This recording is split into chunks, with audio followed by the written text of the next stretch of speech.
I never remember feeling sick, just a sudden headache and my dog barking as I collapsed to the ground.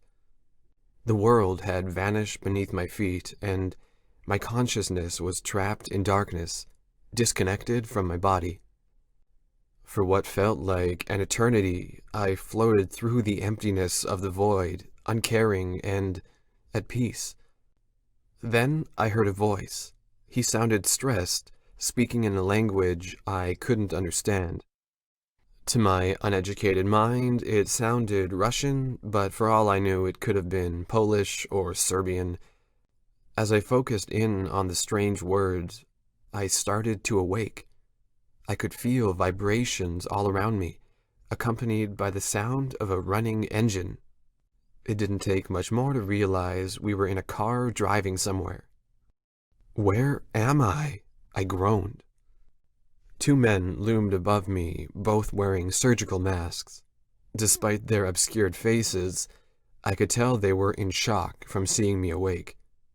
Without hesitation, one of the men jammed a syringe into my chest, jolting me back to sleep.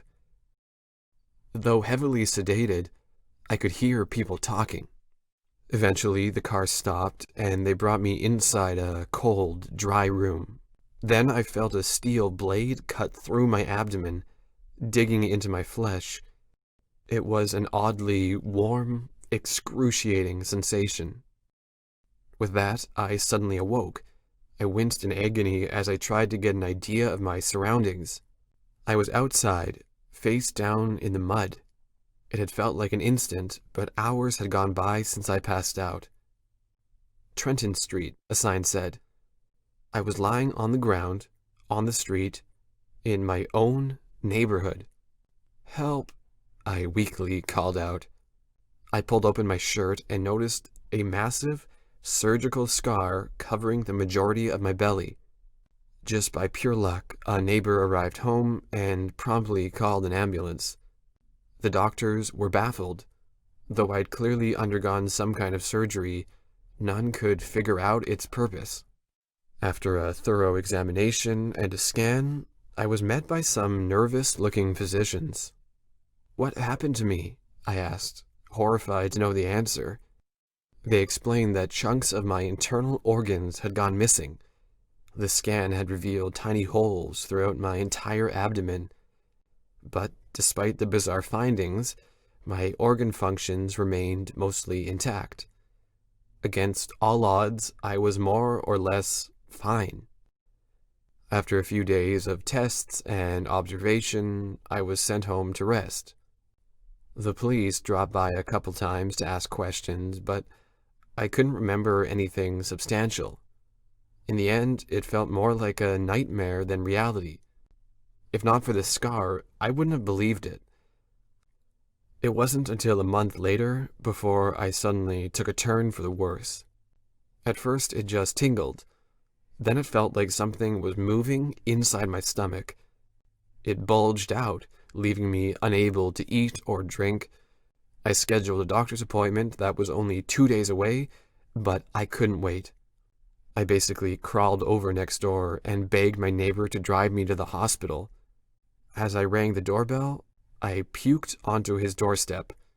The vomit was bright red, with chunks of undigested food I couldn't keep down. But something moved in the mess I'd created. They looked like large worms squirming on the ground. With that, he rushed me to the emergency room.